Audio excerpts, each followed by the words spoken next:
Hello students, a very warm welcome to all of you once again in this video of Mijo Study video classes.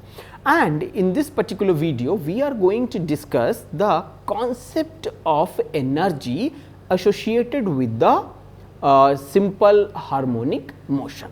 Fine. So, in case of simple harmonic motion, what type of energies are associated and how you can visualize them?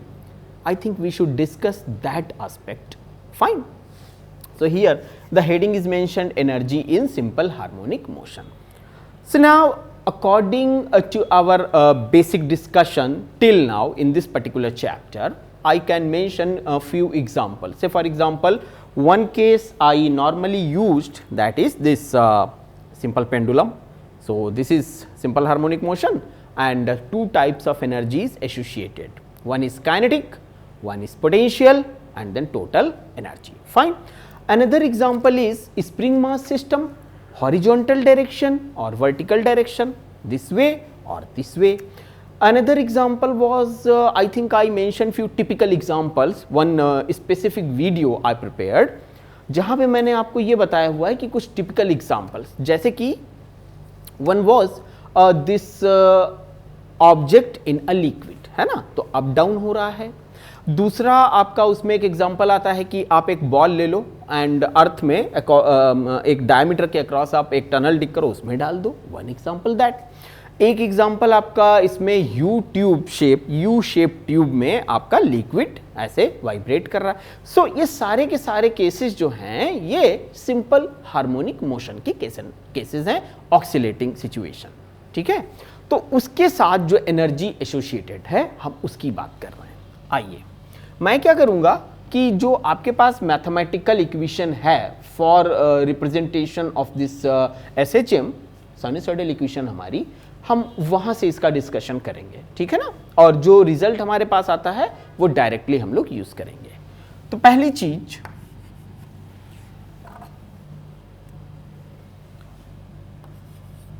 In this context the kinetic energy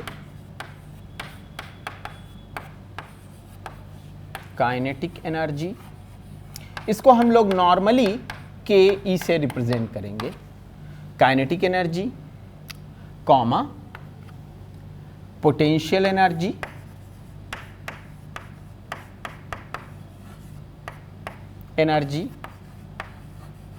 है ना, इसको हम लोग normally P से represent कर लेंगे और associated. अच्छा, इन दोनों का जो सम टोटल एनर्जी होगी हम उसको भी इसमें कंसीडर करेंगे. ठीक है, सो टोटल एनर्जी आपकी जो आएगी वो काइनेटिक प्लस पोटेंशियल हो जाएगी.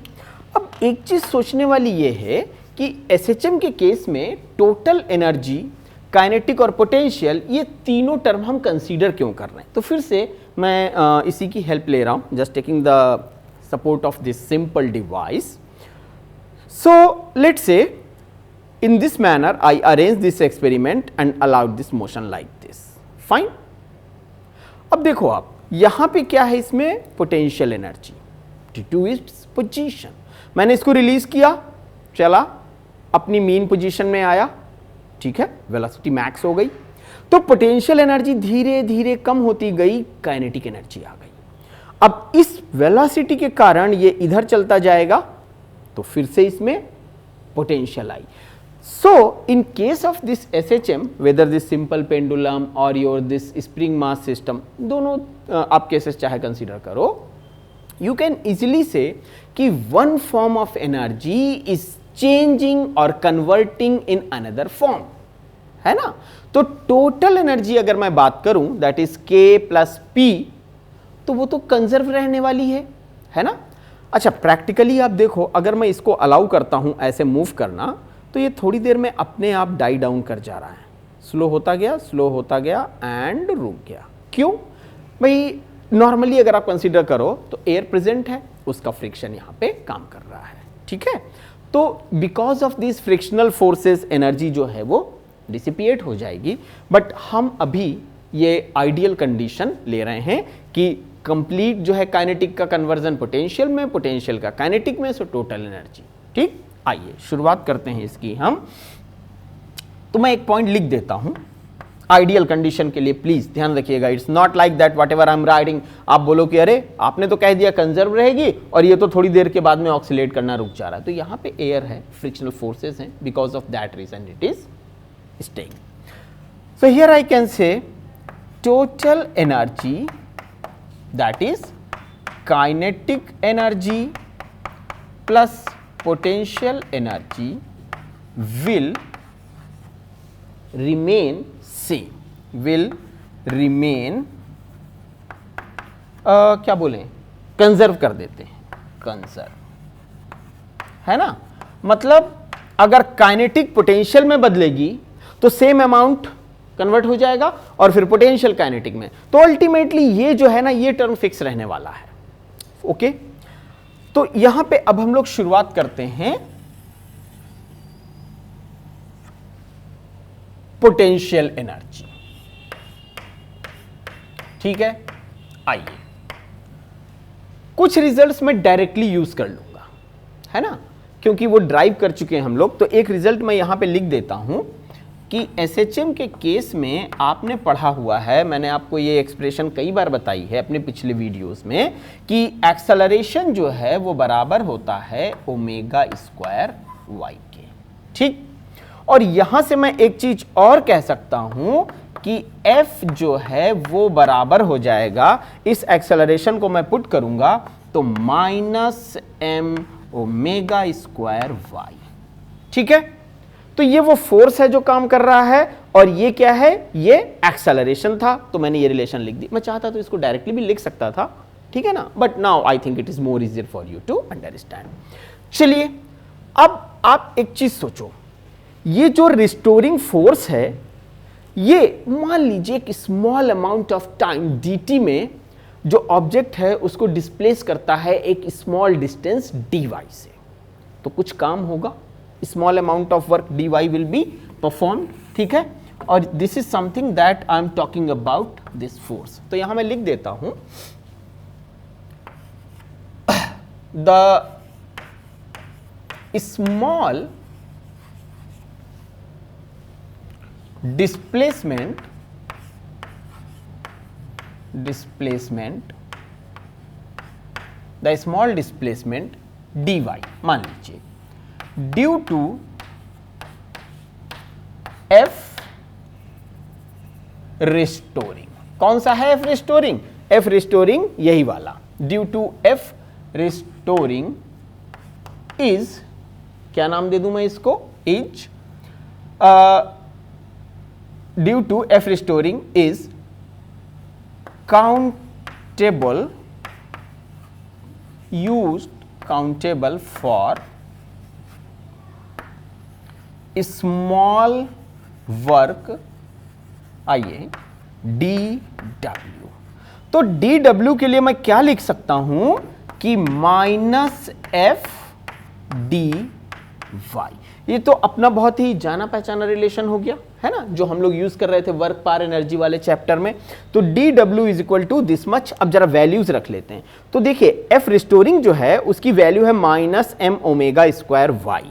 ठीक है, तो चलिए इंटीग्रेशन का निशान लगा ही देते हैं, इतना कोई डिफिकल्ट नहीं है ये, m omega square Y D Y. बाहर कर देते हैं इनको, है ना, क्योंकि ये तो कांस्टेंट टर्म्स हैं। और मैं एक रेड कलर की चौक से इसकी लिमिट लिख रहा हूं, तो ये लिमिट आएगी 0 टू, थोड़ा सा मुझे यहां पे प्रॉब्लम फेस करनी होगी, I need some small amount of space over here. Fine, so dy dw is equal to minus dfy। So here what we write down dy। ठीक है, और यहां मैं रेड कलर से इसकी लिमिट रख दे रहा हूं y। आई थिंक नाउ ये सेपरेटली आपको विजिबल होगा। तो ये तो मुझे मिल गया w और ये मुझे मिलेगा हाफ y स्क्वायर। ठीक है, ये यहां से मुझे मिल जाएगा हाफ वाई स्क्वायर। तो क्या अब मैं इसको ऐसे लिख दूं, W is equal to half m omega square Y square. ठीक है, अच्छा ये जो वर्क डन हुआ, इस फोर्स ने जो वर्क डन किया, that is something which you can equate with potential energy. क्योंकि फिर से मैं वही एग्जांपल कंसीडर करता हूं, ये यहां पे था, ठीक है, और यहां से जब ये चलना शुरू हुआ, बेसिकली मैं इसको लेके आया, तो रिस्टोरिंग फोर्स क्या करेगा, बोलेगा चलो मीन पोजीशन की तरफ चलते हैं, चल पड़ा, है ना। तो इसने क्या काम किया, ये यहां से यहां तक आने में इसने काम किया हुआ है। So this is something which you can say is the potential energy. तो यहां अब मैं लिख देता हूं इसका एक्सप्रेशन, U है ना, half m omega square Y square. Okay, so this expression is now for what, that is for potential energy। अब एक काम करते हैं, हम लोग जरा इसको यूज करना चाहते हैं अपने रेफरेंस में, तो मैं ये पोर्शन क्लीन कर देता हूं और मैं काइनेटिक एनर्जी यहीं पे आपको समझा देता हूं, ठीक है ना, and then we will use. आइए काइनेटिक एनर्जी हम लोग इस जगह पे डिफाइन कर लेते हैं। मुझे भी इसको एक्सप्लेन करने में आसानी रहेगी और आपको भी इजिली ये एक्सप्रेशन एक साथ दोनों विजिबल रहेंगे एक ही फ्रेम में, ठीक है। सो दिस वे, आइए, ये था पोटेंशियल एनर्जी। अब हम लोग बात करते हैं काइनेटिक एनर्जी की। ओके, तो भाई जनरल एक्सप्रेशन जो काइनेटिक एनर्जी का हमारे पास है वो तो यही है ना, हाफ m v स्क्वायर। और SHM के केस में जो v निकला है वेलोसिटी, वो कितनी आई है, तो वेलोसिटी हमने निकाली, आप याद करो, तो जो इक्वेशन हम लिखते थे y is equal to a sine omega t, उसको हम एक बार डिफरेंशिएट कर रहे थे dy, है ना।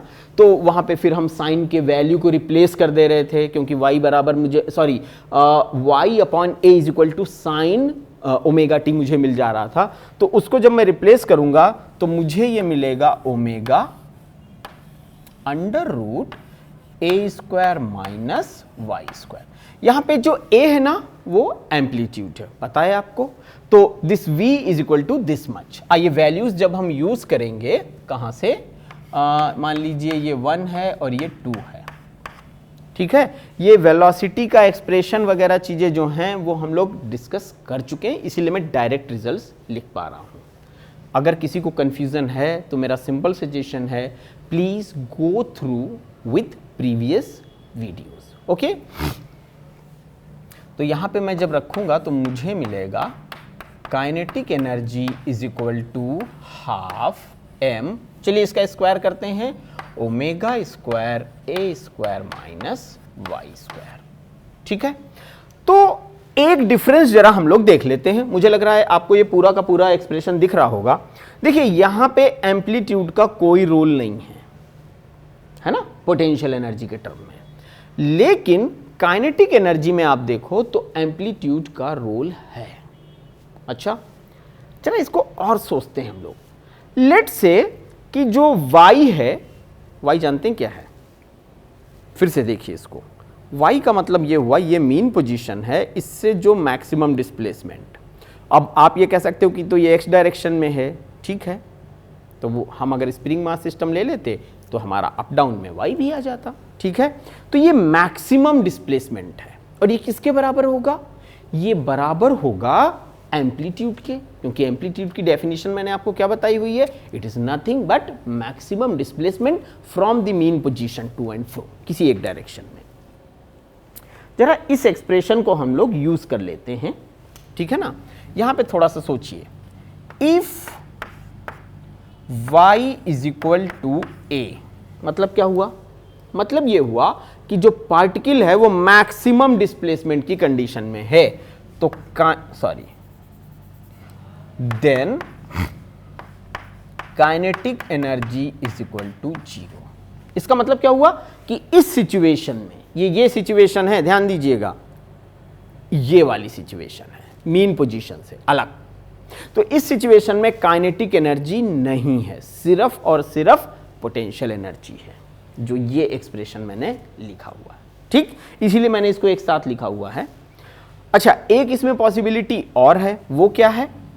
That possibility is if y is equal to 0, y is equal to 0 मतलब मीन पोजीशन, लाइक दिस। तो इस सिचुएशन में अगर आप देखो तो के ई आपका हो जाएगा भाई half m omega square A square. तो क्या मैं ये कह सकता हूं कि मीन पोजीशन में ये मैक्सिमम काइनेटिक एनर्जी है ना? आप एक्सप्रेशन देखो तो ये मैक्सिमम काइनेटिक एनर्जी है। तो in this scenario we can say that in mean position complete conversion of potential energy into kinetic energy, और वो ये वाला एक्सप्रेशन मुझे बता रहा है। इसमें एक दो चीजें और थोड़ा सा आप ध्यान दो। जैसे ये एक्सप्रेशन है मेरे पास, ठीक है, ये ओमेगा जो है ना, ये खुद किसके बराबर है? 2 पाई अपॉन टी के। ओके, टी किसके बराबर है? तो टी खुद बराबर है फ्रीक्वेंसी के, है ना? तो अगर कभी आपसे ये पूछा जाए कि हाउ द काइनेटिक और potential energy is varying with frequency और टाइम, तो आपको कोई अलग से रिलेशन नहीं निकालनी है। आपने क्या करना है, जो मैंने अभी बोला वो लिख नहीं रहा हूं। इन टर्म्स ऑफ फ्रीक्वेंसी अगर मुझे काइनेटिक एनर्जी या पोटेंशियल एनर्जी की फ्रीक्वेंसी निकालनी हो तो मैं सिर्फ ये यूज करूंगा, use omega is equal to 2 pi upon T. लेकिन टी बराबर क्या होता है? 1 अपॉन फ्रीक्वेंसी। तो भाई ये बराबर हो गया 2n पाई, ये भी तो लिख सकते हैं, n फ्रीक्वेंसी है। तो वो टर्म अगर मैं यहां पर रिप्लेस कर दूं, है ना, तो मुझे ये मिल जाएगा क्या? मुझे मिलेगा kinetic energy is equal to half m, omega square की जगह मैं रखूंगा 4n square pi square into A square. तो देखिए m कांस्टेंट हो गया, मास उसका, भाई उस पर्टिकुलर एक्सपेरिमेंट के लिए तो मास फिक्स हो गया।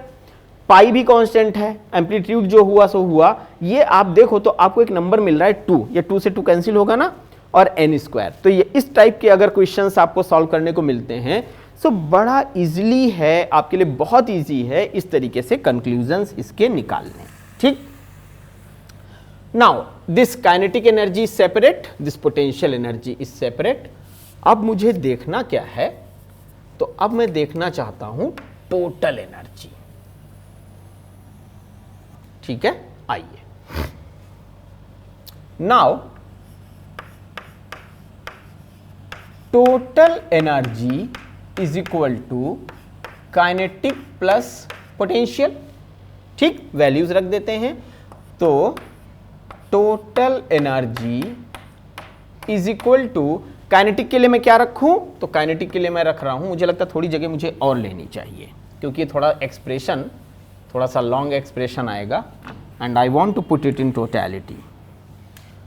सो total energy is equal to half m, सामने लिखा हुआ है आपके omega square A square minus Y square, है ना, plus half m omega square Y square. कहां से? ये रिलेशन है। तो जब मैं इसको सॉल्व करूंगा तो half m omega square minus Y square और plus half m omega square Y square तो हो जाएगा कैंसिल। मुझे जो टोटल एनर्जी मिलेगी स्टूडेंट्स वो मिलेगी half m omega square A square, ठीक। तो क्या मैं ये कह सकता हूं कि टोटल एनर्जी कांस्टेंट है? साफ दिख रहा है?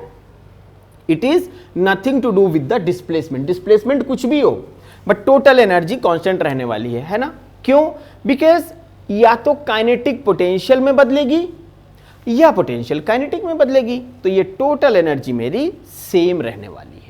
और इस चीज को मैं एक दो क्वेश्चन से भी आपको एक्सप्लेन करूंगा, लेकिन एक इसमें ग्राफ रहता है ना। So first we will try to draw that graph. Okay, मैं यहां पे कंक्लूजन लिख देता हूं, फिर मैं उधर क्लीन अप करूंगा तो यूज करूंगा graph. So in case of SHM, total energy, और ये आइडियल है, ठीक है, फिर आप कहोगे कि सर फ्रिक्शन लग रहा था, ऑब्जेक्ट तो थोड़ी देर के बाद रुक गया, ये आइडियल है। So in case of SHM total energy remains conserved. अब एक चीज हम लोग ध्यान रखेंगे, क्या? एक तो ये वाला एक्सप्रेशन, मैं जरा बॉक्स में करता हूं इनको, देखिए बहुत इंपॉर्टेंट एस्पेक्ट है ये। आगे बढ़ने से पहले एक बॉक्स ये है, दूसरा बॉक्स मेरा ये वाला मान लीजिए है, और तीसरा बॉक्स मेरा ये वाला है। तीन बॉक्स जो हैं ये इंपॉर्टेंट है। क्यों? इनके बेसिस पे हम लोग एनालाइज करके कुछ कुछ टर्म्स पता कर सकते हैं। कैसे? मान लीजिए क्वेश्चन पूछा जाता है, total energy is something that depends upon displacement from the mean position. आप तुरंत कहोगे नहीं ये गलत है। क्यों? क्योंकि टोटल एनर्जी में तो कहीं भी डिस्प्लेसमेंट का टर्म ही नहीं आ रहा है। Total energy is something that depends upon the amplitude, हाँ दिख रहा है, ठीक है। Potential energy is something that depends upon amplitude A, नहीं, कहीं नहीं है। तो इस टाइप के कंक्लूजन्स आप इन एक्सप्रेशन से निकाल सकते हो, ठीक है। चलिए अब मैं ना ये रब करके जरा टोटल एनर्जी जो है उसके लिए एक ग्राफ बनाता हूं।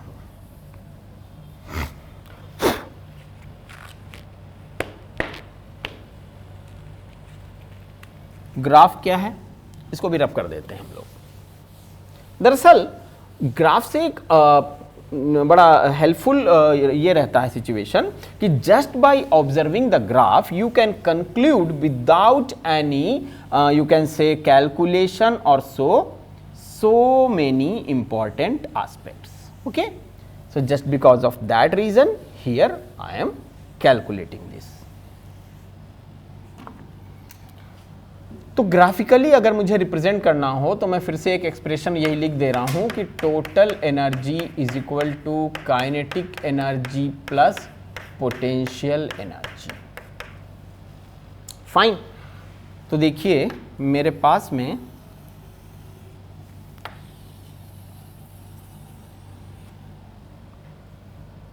ये हो गई आपकी वाई एक्सिस, और इस तरीके से एक स्ट्रेट लाइन मैं बना रहा हूं।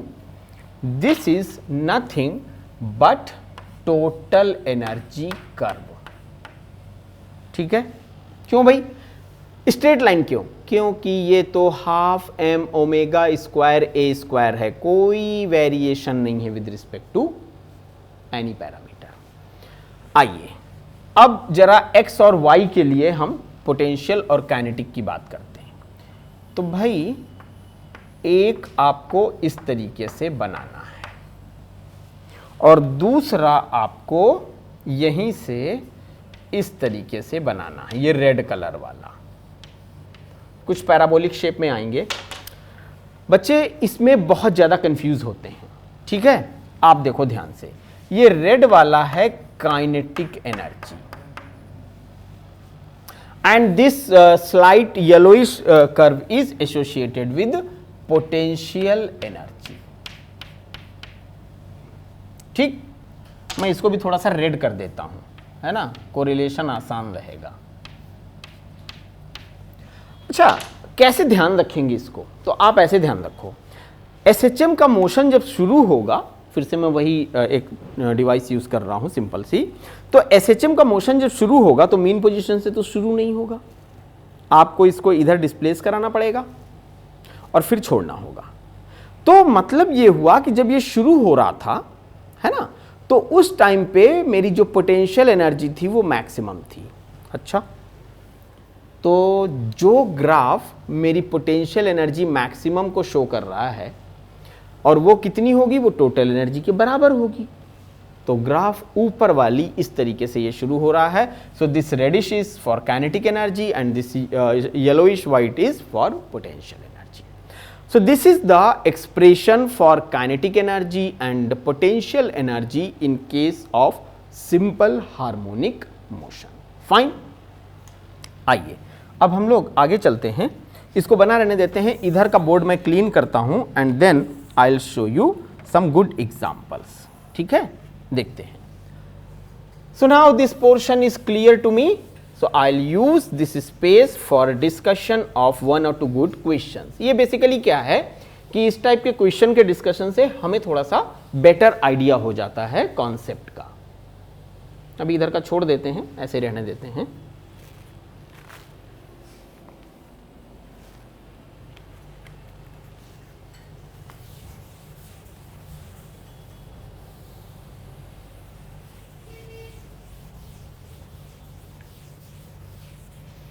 There is one spot over here, don't worry, I'll clean it with the help of a wet cloth.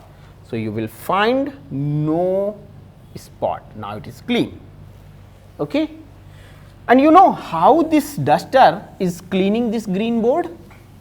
There is a physics involved over here. यहाँ भी एक physics लग रही है भाई. और वो physics पता है क्या है? Friction. कैसे? So it is like कि जब मैंने इसको इस पे रब किया तो जो इसके मॉलिक्यूल थे ग्रीन बोर्ड के और जो वाटर मॉलिक्यूल इस वेट क्लॉथ में थे, तो उनके बीच कोहेसिव फोर्स लगेगा या adhesive force? Please revise, adhesive force. So because of that क्या होगा, जो चौक या डस्ट के पार्टिकल्स थे वो सारे के सारे उस वेट क्लॉथ से स्टिक कर जाएंगे. While if I am using this white duster, I mean dry duster, fine, so what will happen, the cohesive force is not that way strong. आपको पता है ना वाटर मॉलिक्यूल्स इलेक्ट्रोलाइटिक है nature में. भाई फिजिक्स हर जगह है. अगर मैं लिख पा रहा हूं बिकॉज ऑफ द फ्रिक्शन, अगर मैं इसको क्लीन कर पा रहा हूं because of this cohesive adhesive forces. Fine. So whenever you are doing anything you can imagine about these aspects of physics. चलिए एक क्वेश्चन देखते हैं हम लोग. एक सिनेरियो है मेरे पास में, एक्सपेरिमेंट समझ लीजिए. ठीक, एक ये रिजिड वॉल है ऐसे करके और एक इधर रिजिड वॉल है. ठीक, इस रिजिड वॉल के बीच में एक छोटी सी टॉय लॉरी है ना, एक छोटी सी बस टाइप की एक लॉरी है, व्हील लगे हुए हैं इसमें.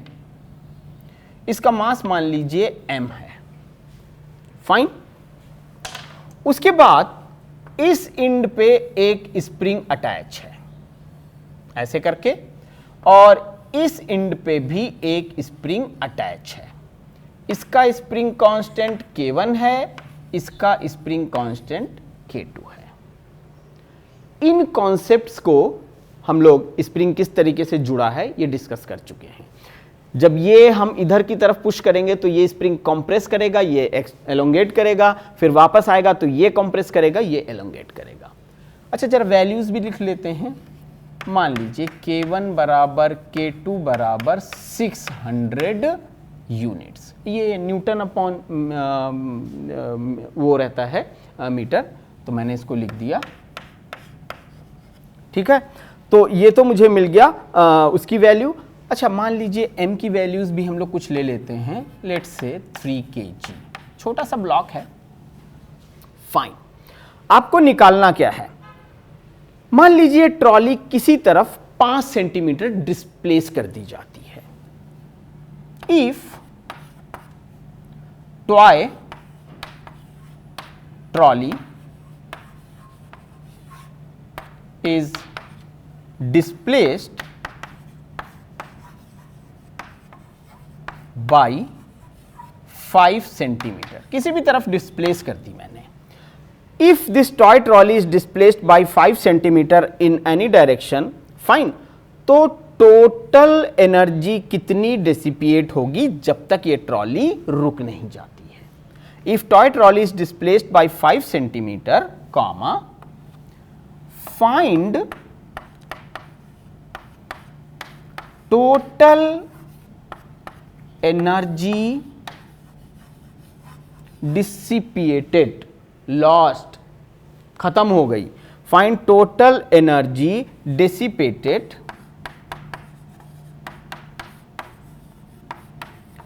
Till trolley stops.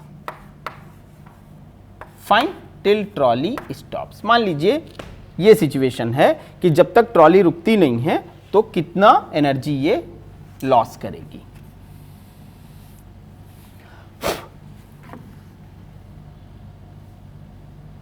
Stops. Okay, now let's try to find out the solution. अच्छा, अब एक चीज सोचते हैं, हमारे पास में टोटल एनर्जी का एक टर्म था जो भी मैंने लिखा था, half m omega square A square, है ना। तो अगर आप ध्यान से देखो तो क्या a की वैल्यू मुझे गिवन है? बिल्कुल गिवन है। एम्पलीट्यूड मेरा 5 सेंटीमीटर है। ओके, तो मैं जरा एनर्जी का इक्वेशन लिखता हूं कि टोटल, मैं क्यों काइनेटिक और पोटेंशियल के चक्कर में पड़ूं, मुझे तो टोटल एनर्जी का डिसिपेशन ही ना निकालना है। Half m omega square A square. m मुझे गिवन है, a भी मुझे गिवन है, ठीक। प्रॉब्लम है ओमेगा की। m given, a given, omega ओहो क्वेश्चन मार्क। फाइन, चलें देखें। So now we know omega is equal to 2 pi upon T. फिर फंस गए चक्कर में। अब t कहां से मैं लाऊं? फाइन, तो ये जो कॉम्बिनेशन है, इस कॉम्बिनेशन का नेट कांस्टेंट स्प्रिंग का मैं निकाल सकता हूं, ठीक है। वो मैं सीधे रखने चल रहा हूं। मैंने आपको स्प्रिंग कॉम्बिनेशन बताए हुए हैं एक वीडियो में, और मैं एक्सपेक्ट करूंगा, रिक्वेस्ट करूंगा, सजेस्ट करूंगा कि प्लीज आप उसे देखो। क्यों? अगर ये क्वेश्चन आया और आपको वो कॉन्सेप्ट नहीं पता है तो फिर आप इस क्वेश्चन को ये कंफ्यूज कर जाओगे कि ये दोनों सीरीज में जुड़े हैं या पैरेलल में जुड़े हैं, है ना। तो t मेरे पास में जो आएगा वो आएगा t इज इक्वल टू 2 पाई, यहां तक तो कोई दिक्कत नहीं है, m अपॉन k। स्प्रिंग 2 है ना, तो मैं k प्राइम ले लेता हूं, फाइनल जो मुझे इसका वो मिलेगा। अच्छा, ये कॉम्बिनेशन, बहुत सारे बच्चे इसमें कंफ्यूज करते हैं, ये कॉम्बिनेशन सीरीज है या पैरेलल। अब ये क्वेश्चन मैं आपके लिए ओपन छोड़ता हूं, मैं सिर्फ यहां एक्सप्रेशन लिख रहा हूं, ठीक। तो जब मैं इसमें यहां एक्सप्रेशन लिख रहा हूं तो मैं आपको बोल रहा हूं कि k prime is k1 plus k2। मैं डायरेक्टली आपसे कुछ नहीं कह रहा हूं ये सीरीज है, पैरेलल है, क्या है, मुझे ही नहीं पता तो मैं आपको क्या बताऊंगा, ठीक है। मैंने सिर्फ एक्सप्रेशन लिख दिया। आप प्लीज वो वीडियो जरूर देखें। आप ये कह सकते हो कि मैं आपको फोर्स कर रहा हूं वीडियोस वो देखने के लिए। Yes, very politely I am forcing you, ठीक है भाई। तो चलिए ये वैल्यूज हम लोग रख देते हैं। तो t बराबर मुझे मिला 2 पाई अपॉन 3, और ये वैल्यू कितनी आ गई? ये वैल्यू आएगी 1200। इसको मैं सॉल्व करूंगा तो मुझे ये मिलेगा 0.3145 सेकेंड। सॉल्व करिएगा, आपको ये वैल्यू आएगी, और इस t की वैल्यू को मैं यहां रखूंगा, मुझे ओमेगा मिल जाएगा। मैं इसको यहां रिप्लेस करूंगा तो टोटल एनर्जी जो मुझे मिलेगी V मैक्स, जिसको आप कह सकते हो, वो मुझे मिल जाएगी a ओमेगा से, और वो मेरा रफली आ जाएगा 1 सेकेंड का, ठीक। तो फिर फाइनली जब मैं वैल्यूज रिप्लेस करूंगा तो मुझे जो टोटल एनर्जी मिलेगी, इसके बराबर जो मेरा आंसर आएगा वो आएगा 1.5 जूल। कुछ स्टेप्स मैंने जानबूझ के इसमें नहीं रखे हैं, सो दैट आप खुद से कैलकुलेट करो, ट्राई करो, and you can move ahead. Fine. अच्छा, ये तो एक क्वेश्चन हुआ। एक क्वेश्चन और करते हैं हम लोग, थोड़ा अपनी अंडरस्टैंडिंग बढ़ाने के लिए। इसको लिखा रहने देते हैं और हम इधर का स्पेस यूज कर लेते हैं।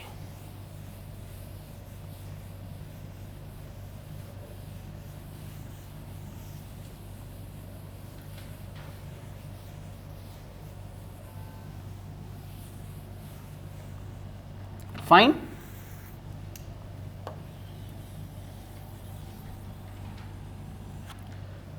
क्वेश्चन ये है, ratio of displacement to amplitude find, मैं लिख देता हूं कुछ, फाइंड रेशियो ऑफ डिस्प्लेसमेंट। जैसे ही ये वर्ड आए ना, आपके मन में तुरंत y चमकना चाहिए। So find ratio of displacement to amplitude, find ratio of displacement to amplitude when kinetic energy, ठीक है, displacement to amplitude when kinetic energy of body, मतलब जो भी SHM में बॉडी है, when kinetic energy of the body is let's say 3 times of potential energy. ठीक है, आपको डिस्प्लेसमेंट y और एम्पलीट्यूड a का रेशियो निकालना है। कब? जब काइनेटिक एनर्जी और पोटेंशियल एनर्जी में ये रिलेशन हो। ये किसी टाइम पे होगी रिलेशन, हमें उससे ज्यादा कंसर्न नहीं होना है। तो मैं सीधा सीधा लिखता हूं कि हाफ सोल्यूशन है भैया इसका, और बड़ा स्टेप बाय स्टेप आप चलोगे तो हार्डली 1 या 2 स्टेप इस सोल्यूशन में है। मैं सिर्फ आपको ये प्रूफ करना चाहता हूं, बताना चाहता हूं, समझाना चाहता हूं कि if you are picking the questions of this particular topic, they are not difficult, आपको बस थोड़ा सा सोचना है, वेरी सिंपल। तो काइनेटिक एनर्जी का एक्सप्रेशन मेरे पास क्या है भाई? Omega square A square minus Y square, no problem. अच्छा, और पोटेंशियल एनर्जी का एक्सप्रेशन क्या है? तो जो कहा गया था उसके साथ मैंने लिख दिया half M omega square Y square. कुछ भी नहीं किया, जो एक्सप्रेशंस मुझे पता थे मैंने सिर्फ वही रख लिए। अब जरा कैंसिल वैंसिल हम कर दें तो मैं रेड कलर की चौक लेता हूं, हाफ चला गया, एम चला गया, हाफ चला गया, एम चला गया, omega square is out, omega square is out. So I can simply write down A square minus Y square, I should put it like this, Y square is equal to 3y square. साफ साफ दिख रहा है आपको? इसको उधर ले जाइए तो आपको ये मिलेगा 4y स्क्वायर। ठीक है भाई, बड़ी अच्छी बात है। 4y square is equal to A square. क्या कह सकता हूं अब मैं? फ्रॉम हियर, अब तो मैं रुक ही नहीं पा रहा हूं कि इसको मतलब रोकूं और लिखने के लिए। आ गया सीधा सीधा आंसर। अब अगर इस क्वेश्चन को हम लोग ऐसे ही पढ़ते हैं ना तो हमें फील होता है अरे कितना मुश्किल क्वेश्चन है, लेकिन आप लैंग्वेज पढ़ के अगर इक्वेशन रखो तो देखो मैंने तो 1-2 स्टेप फालतू लिख दिए हैं, यही सॉल्व करो तो कुछ करना ही नहीं है, 1 सेकंड में सोल्यूशन निकल रहा है। फाइन, तो चलो भाई अब इस वीडियो को और ज़्यादा लंबा नहीं करते हैं। हमने एक बहुत इंपॉर्टेंट कॉन्सेप्ट समझा, that is concept of total energy, kinetic energy and potential energy in case of simple harmonic motion. और फिर मैंने कुछ कोशिश की अपने स्टिपुलेटेड टाइम में 1-2 बहुत छोटे छोटे से एग्जाम्पल्स को एक्सप्लेन करने की।